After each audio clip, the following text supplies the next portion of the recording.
सूर्य रात के समय उनकी चाल मंद हो जाती है, अतः वे उतने ही नक्षत्रों को अब्रह मुहूर्त में लांघते हैं।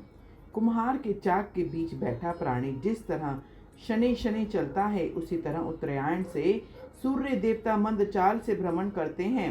अंतः उस समय वे किंचित भूमि भी दीर्घकाल में लांघते हैं, इसलिए उत्तरायण का अंतिम दिवस 18 मुहूर्त का हुआ करता है।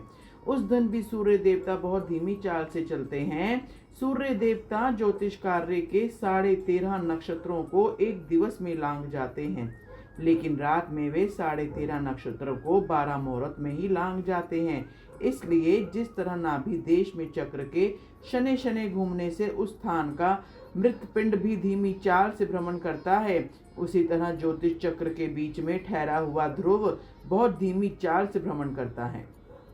हे मैत्रेय, जिस तरह कुम्हार के चाक की नाभि अपने स्थान पर ही भ्रमण करती रहती है, उसी तरह ध्रुव भी अपनी जगह पर ही भ्रमण करता है। इस तरह उत्तर और दक्षिण सीमाओं के बीच में मंडलाकार भ्रमण करते रहने से सूर्य देवता की चाल दिन या रात के समय धीमी या तेज हो जाती है, और जिस समय रात्रि के समय तेज होती है, उस समय दिवस में धीमी हो जाया करती है। हे विप्र, सूर्य देवता को सदैव एक समान मार्ग ही लांघना पड़ता है। एक दिन में ये संपूर्ण राशियों को भोग कर लिया करते हैं। सूर्य देवता 6 राशियों का रात के वक्त भोगता है और 6 राशियों को दिन में। दिन की वृद्धि और घटोतरी राशियों के परिमाण से हुआ करती है। राशियों के भोग अनुसार ही दिन या रात्रि की घटोतरी या बढ़ोतरी हुआ करती है। उत्तरायण में सूर्य भगवान की चाल रात में तेज होती है और दिन में धीमी। दक्षिणायण में उनकी चाल इसके विपरीत हो जाती है। रात्रि को उषा कहते हैं और दिन कहलाया जाता है। प्रभात, इस उषा या प्रभात के मध्य के काल को संध्या कहा जाता है। उषा रात दिन के वैदिक नाम है। अति दारुणमयी तथा भयंकर संध्या समय के आने पर मंदेहा नाम के भयावने राक्षस सूर्य देवता का भक्षण करना चाहते हैं। हे मैत्रेय, प्रजापति का उन राक्षसों को यह शाप है कि उनकी देह अक्षय को फिर भी मरण उनका नित्य हो। इसलिए संध्या के समय उन राक्षसों का सूर्य भगवान से बड़ा घोर युद्ध हुआ करता है। हे मुने, उस समय ब्राह्मण लोग जो ब्रह्म स्वर ओमकार और गायत्री द्वारा अभिमंत्रित जड़ छोड़ा जाता है, उससे वे राक्षस मर जाते हैं। अग्निहोत्र के समय में सूर्योजित आदि मंत्रों द्वारा जो पहली आहुति प्रदान की जाती है, उसके द्वारा सहस्त्रांशु दिवनाथ दीप्तिमान हो जाया करते हैं। उस समय ब्राह्मण लोग जो ब्रह्म स्वर ओमकार और गायत्री द्वारा अभिमंत्रित जल छोड़ा करते हैं, उससे वे राक्षस भी मर जाते हैं। अग्निहोत्र के समय में सूर्य ज्योति आदि मंत्रों द्वारा जो पहली आहुति प्रदान की जाती है, उसके द्वारा सहस्त्रांशु दिव्यनाथ दीप्तिमान हो जाया करते हैं। ये मंत्र भी विष्णु भगवान ही हैं और समस्त वेदों के अधिपति हैं। अतः उन मंत्रों के कहने मात्र से ही राक्षस नष्ट हो जाया करते हैं। अतः संध्या उपासना अवश्य करनी चाहिए। जो व्यक्ति संध्या उपासना नहीं करता, वह सूर्य देवता आदि का घातक है। उन राक्षसों के वध के बाद सूर्य देवता जगपालन ब्राह्मणों द्वारा सुरक्षित होकर अस्त हो जाया करते हैं। 15 निमेष का एक काष्ठा होता है तथा 30 काष्ठा की एक गिनी होती है।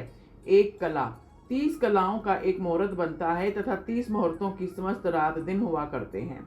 दिन को घटाव या बढ़ाव प्रातः काल, दोपहर आदि के घटाव बढ़ाव से होता है, परंतु दिन के हाथ से या उनकी वृद्धि होने पर संध्या सदा एक मुहूर्त की ही हुआ करती है। सूर्य उदय से लेकर सूर्य देवता की 3 मुहूर्त वाली चाल के समय को प्रातः काल कहा जाता है और समस्त दिवस का 5वां भाग हुआ करता है। इस प्रातः के बाद 3 मुहूर्त वाले काल को संगव कहते हैं और संगव काल के अनंतर 3 मुहूर्त वाला मध्याह्न हुआ करता है। मध्याह्न से पीछे के काल को अपराह्न कहते हैं। इस काल भाग को विद्वान गण 3 मुहूर्त वाला भी कहते हैं। अपराह्न के व्यतीत होने पर सायं आती है।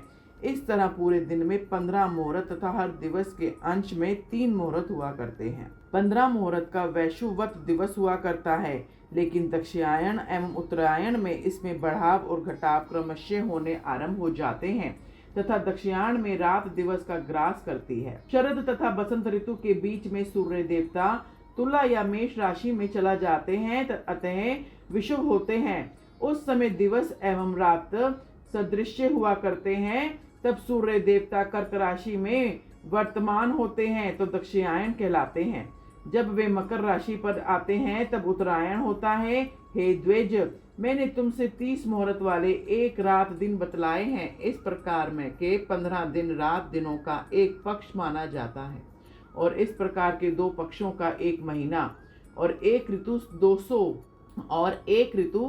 2 सौर मास की और एक अयन 3 ऋतुओं का हुआ करता है और एक महीना वर्ष और एक वर्ष 2 अयन मिलाकर होता है।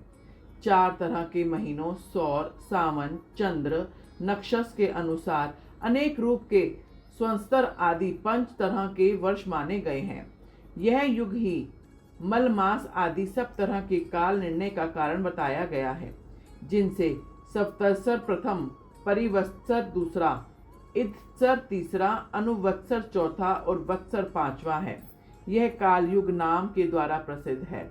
रिंगवान नामक पर्वत जो श्वेत वर्ष के उत्तर में स्थित है, अपने 3 श्रृंग रखता है, जिनके कारण से वह रिंगवान पुकारा जाता है। उन तीनों रिंगों में से एक रंग उत्तर की ओर, एक दक्षिण की ओर तथा एक बीच में स्थित है। यह बीच वाला रिंग ही वैशुवत बताया गया है। वसंत एवं शरद ऋतु के बीच में सूर्य देवता इस वैशुवत रिंग पर आ जाते हैं। इसलिए मेष या तुला राशि के आदि में सूर्य भगवान विषुवत पर आकर दिवस तथा रात को समान परिमाण कर दिया करते हैं। उस वक्त ये दोनों 15-15 मुहूर्त के हुआ करते हैं। जब सूर्य देवता मेष राशि के अंत में और चंद्रमा वृश्चिक के आदि में हो, तब सूर्य और देवता तुला के अंतिम अंत भोग करते हैं तथा चंद्रमा के मेष के अंत में आया हुआ दृष्टि आए सभी यह विषुकाल बहुत पावन माना जाता है। तब दान आदि देने चाहिए। विश्व काल में दान करने वाले प्राणी कृत हो जाया करते हैं। पूर्णमासी 2 प्रकार की हुआ करती है। पहली राका, जब चंद्रमा पूर्ण आकार से विराजित हो तथा वह पूर्णमासी राका कहलाती है। अनुमति, जब वह एक कलाहीन होती है, अनुमति पूर्णमासी कहते हैं। इस प्रकार 2 तरह की अमावस्या हुआ करती हैं। सीने वाली, यह दुष्ट चंद्र अमावस्या है। कुहू, नष्ट चंद्र को कुहू अमावस्या कहते हैं। 6 महीने उत्तरायण कहलाते हैं। माघ, फाल्गुन, चैत्र, बैसाख, ज्येष्ठ, आषाढ़ और आगे के 6 मास दक्षिणायन कहलाते हैं। श्रावण, भाद्रपद, अश्विनी, कार्तिक, अगहन और पौष। लोकालोक पर्वत की चारों दिशाओं में 4 लोकपाल गण सुदामा, शंखपाद, हिरण्यरोमा तथा केतुमान विराजित हैं। अगस्त्य के उत्तर और अजीवी विधि के दक्षिण में मृगमीथी नाम का जो मार्ग स्थित है, उसी को पितृयान पथ कहते हैं, जिसमें महात्मा मुनिजन निवास करते हैं। जो लोग अग्निहोत्री होकर वेद की स्तुति किया करते हैं, वह पितृयान उनका दक्षिण मार्ग है।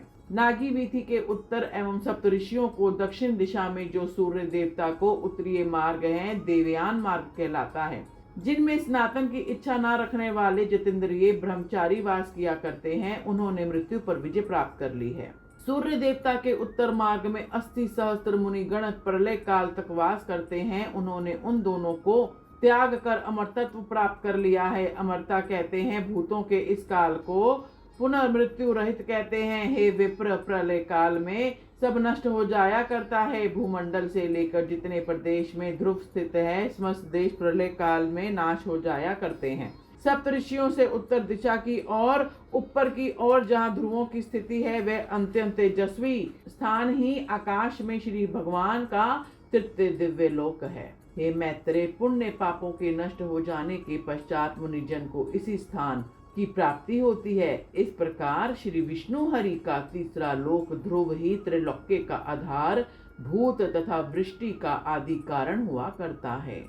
बोलो ओम श्री विष्णु प्रियाय नमः। ओम श्री विष्णु प्रियाय नमः।